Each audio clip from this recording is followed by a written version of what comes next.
ഫെബ്രുവരി 2 നമ്മുടെ കർത്താവായ യേശു ക്രിസ്തുവിൻ്റെ സമർപ്പണ തിരുനാൾ. ഇന്നത്തെ വചനത്തെ 5 പോയിന്റുകളിലായി നമുക്ക് മനസ്സിലാക്കുവാൻ ശ്രമിക്കാം. 1. യേശുവിൻ്റെ ദൈവാലയ പ്രതിഷ്ഠ മനസ്സിലാക്കേണ്ട പശ്ചാത്തലം. എല്ലാ സംസ്കാരങ്ങളിലും ആദ്യജാതർക്ക് പ്രത്യേക പ്രാധാന്യം നൽകി കാണുന്നു. യഹൂദരുടെ ഇടയിലും ആദ്യജാതർക്ക് പ്രത്യേക പരിഗണന നൽകി കാണുന്നു. ആദ്യജാതർ ദൈവത്തിന് പ്രതിഷ്ഠിക്കപ്പെട്ടവരാണ്. അവർക്ക് കുടുംബത്തിൽ പ്രത്യേക പരിഗണന ലഭിച്ചിരുന്നു. കുടുംബത്തിൻ്റെ അവകാശി മൂത്തപുത്രനാണ്. അതുകൊണ്ട് പിതാവിൻ്റെ സ്വത്തിൽ 2/3 ഭാഗം മൂത്തപുത്രന് അവകാശപ്പെട്ടതാണ്. ആദ്യജാതന്മാരുടെ അവകാശ അധികാരങ്ങളുടെ പശ്ചാത്തലത്തിലാണ് ആദ്യജാതനായ യേശുവിൻ്റെ ദൈവാലയ പ്രതിഷ്ഠയെ നമ്മൾ മനസ്സിലാക്കേണ്ടത്. കുഞ്ഞുങ്ങൾ ദൈവദാനമാണ്. കുഞ്ഞുങ്ങളുടെ പ്രതിനിധികളായി ആദ്യജാതരെ ദൈവത്തിന് സമർപ്പിക്കണം എന്ന യഹൂദ ചിന്തയുടെ സാക്ഷാത്കാരമാണ് യേശുവിൻ്റെ ദൈവാലയ സമർപ്പണം. 2. ദൈവാലയ സമർപ്പണ ശുശ്രൂഷകൾ. ഇതിൽ പ്രധാനമായും 3 കർമ്മങ്ങൾ അനുഷ്ഠിക്കണം. 2-ൽ 1 ശിശുവിൻ്റെ അമ്മയുടെ ശുദ്ധീകരണ കർമ്മം. ലേവ്യർ 12:6-8 വരെയും ലൂക്ക 2:22-24 വരെയും. ആൺകുഞ്ഞുങ്ങളെ പ്രസവിച്ച അമ്മമാർ 40-ാം ദിവസവും പെൺകുഞ്ഞുങ്ങളെ പ്രസവിച്ച അമ്മമാർ 80-ാം ദിവസവും ശുദ്ധീകരണ കർമ്മം അനുഷ്ഠിക്കണം. ജെറുസലേം ദേവാലയത്തിൽ സ്ത്രീകളുടെ മണ്ഡപത്തിൻ്റെ കിഴക്കേ കവാടമായ നിക്കാനോർ കവാടത്തിലാണ് പ്രസവ അശുദ്ധി മാറാനുള്ള ബലി അർപ്പിച്ചിരുന്നത്. സമ്പന്നർ ആട്ടിൻകുട്ടിയെ ബലിയർപ്പിച്ചപ്പോൾ ദരിദ്രർ 2 ചെങ്ങാലി പ്രാവുകളെ ബലിയർപ്പിച്ചിരുന്നു. പരിശുദ്ധ മറിയവും വിശുദ്ധ യൗസേപ്പ് പിതാവും ദരിദ്രരായിരുന്നതിനാൽ 2 ചെങ്ങാലി പ്രാവുകളെ ബലിയർപ്പിച്ചു. ഇത് 2 കാര്യങ്ങൾ നമ്മെ ഓർമ്മിപ്പിക്കുന്നു.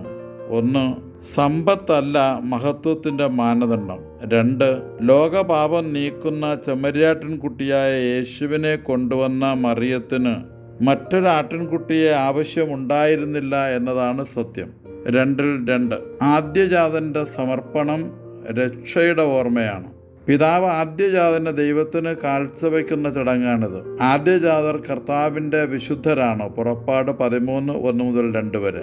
ഈജിപ്തിലെ സംഹാരദൂതൻ ഇസ്രായേൽക്കാരുടെ ആദ്യജാതരെ രക്ഷിച്ചതിൻ്റെ ഓർമ്മയ്ക്കായിട്ടാണ് ഈ കർമ്മം അനുഷ്ഠിച്ചിരുന്നത്. ഇനി നമ്മൾ ശ്രദ്ധിക്കുന്നത് സമർപ്പണവും വീണ്ടെടുപ്പുമാണ്.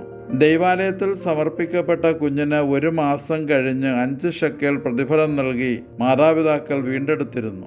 ഈ വീണ്ടെടുപ്പ് യേശുവിൻ്റെ കാര്യത്തിൽ സംഭവിച്ചില്ല എന്ന് രേഖപ്പെടുത്തിയിരിക്കുന്നു. യേശു ദൈവപുത്രനാണ്. അതുകൊണ്ട് യേശു വീണ്ടെടുക്കപ്പെടേണ്ടവനല്ല. യേശു പുതിയ ദൈവാലയവും ദൈവം തന്നെയുമായ ആണെന്ന സത്യമാണ് വിശുദ്ധ ലൂക്ക ഇവിടെ എടുത്തു പറയാൻ ശ്രമിക്കുന്നത്.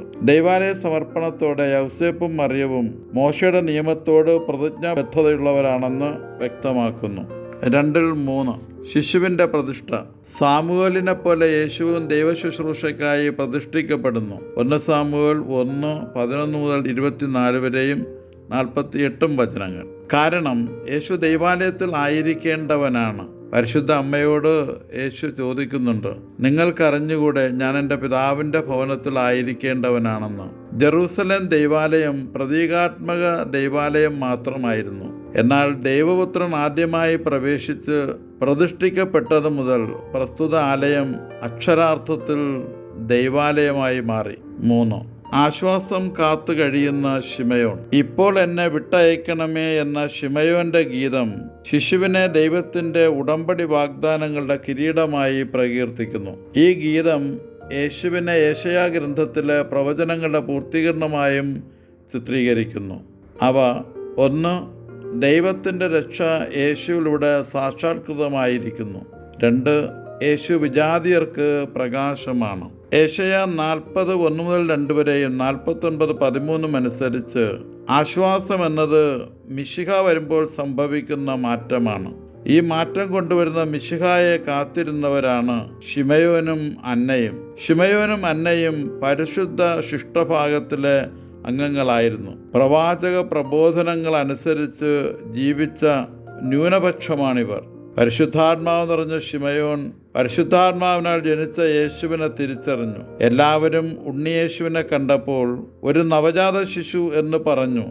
എന്നാൽ പരിശുദ്ധാത്മാവ് നിറഞ്ഞ ശിമയോൻ അത് യേശുവാണെന്ന് മിശിഹായാണെന്ന്, വരാനിരിക്കുന്ന രക്ഷകനാണെന്ന് മനസ്സിലായി.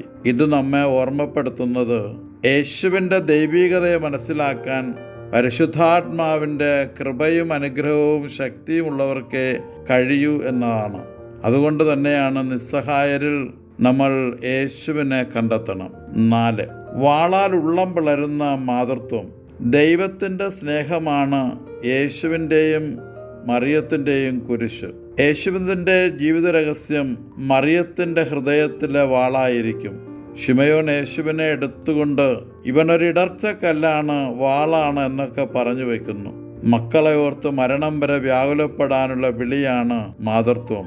മകനെ 12-ാം വയസ്സിൽ കാണാതാകുമ്പോഴും കാൽവരിയിൽ കുരിശിൻ ചുവട്ടിൽ നിൽക്കുമ്പോഴും മാതൃത്വം സാർത്ഥകമാവുകയാണ്. സ്വയം മറന്ന് മക്കളുടെ സുസ്ഥിതിക്ക് വേണ്ടി അനുനിമിഷം മരിച്ചുകൊണ്ടിരിക്കുന്നവരാണ് അമ്മമാർ. അഗസ്തീനോസിൻ്റെ മാനസാന്തരത്തിനു വേണ്ടി കണ്ണുനീരോടെ പ്രാർത്ഥിച്ചിരുന്ന മോനിക്ക പുണ്യവതിയെ ഓർക്കാം. വിശുദ്ധ അംബ്രോസ് പറഞ്ഞ വചനവും ഓർക്കാം. അമ്മയുടെ കണ്ണുനീര് ഒരിക്കലും പാഴാകില്ല. കണ്ണുനീരിൻ്റെ മക്കൾ നശിച്ചു പോവുകയുമില്ല. എല്ലാ അമ്മമാർക്കും ഇത് മനസ്സിലെന്ന് കുറിച്ചിടാം. 5. കുടുംബ ബന്ധങ്ങളുടെ ദൈവീകത. ഈശോയുടെ സമർപ്പണത്തിൽ കുടുംബ ബന്ധങ്ങളുടെ ദൈവികമായ മാനം കാണാം. ദൈവപ്രമാണങ്ങൾ വാക്കിലും ആത്മാവിലും പാലിക്കുന്ന മാതാപിതാക്കളാണ് മറിയവും യൗസേപ്പും. ദൈവം സംയോജിപ്പിച്ച ദൈവികമായ കുടുംബ ബന്ധം ദൈവം ആഗ്രഹിക്കുന്ന രീതിയിൽ മുന്നോട്ടു പോകണമെങ്കിൽ ദമ്പതികൾ ദൈവത്തോടും ദൈവാലയത്തോടും ബന്ധം പുലർത്തി ജീവിക്കണമെന്ന് ജോസഫും മേരിയും നമ്മെ ഓർമ്മിപ്പിക്കുന്നു.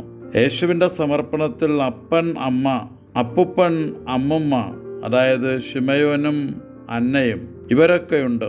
അപ്പുപ്പൻ അമ്മുമ്മമാരുടെ വാക്കുകൾ വിലമതിക്കപ്പെടുന്നു. അവരുടെ അനുഭവ സമ്പത്തുകളെ അനുഗ്രഹങ്ങളായി സ്വീകരിക്കപ്പെടുന്നു. മുതിർന്ന തലമുറയെ അവഗണിച്ചാൽ അനുഗ്രഹത്തിൻ്റെ ഉറവകൾ ഉണങ്ങി വരണ്ടു പോകും. ഫ്രാൻസിസ് പാപ്പ പറഞ്ഞതോർക്കാം. കുടുംബം എന്നത് അപ്പനും അമ്മയും മക്കളും മാത്രമല്ല, അപ്പുപ്പനും അമ്മുമ്മയും കൂടെ ഉള്ളതാണ്. ഇന്നത്തെ ഈ സമർപ്പണ തിരുനാളിൽ മക്കളുടെ മാതൃകയുമുണ്ട്. യേശു ദൈവിക ജ്ഞാനത്തിലും ദൈവത്തിൻ്റെയും മനുഷ്യരുടെയും പ്രീതിയിലും വളർന്നു വന്നു എന്നാണ് ഓർമ്മപ്പെടുത്തുന്നത്. ശിശു പരിപാലനം ഏറെ ആവശ്യമായിരിക്കുന്ന കാലമാണ്. അതിനുവേണ്ടി നമുക്ക് യേശുവിനെ പോലെ മറിയത്തിൻ്റെ കരങ്ങളിലായിരിക്കാം. മറിയം നമ്മെ യേശുവിനും യേശു പിതാവായ ദൈവത്തിനും നമ്മെ സമർപ്പിക്കും. ദൈവം അനുഗ്രഹിക്കട്ടെ. സ്നേഹപൂർവ്വം ഫാദർ നിക്കോളാസ് ടി.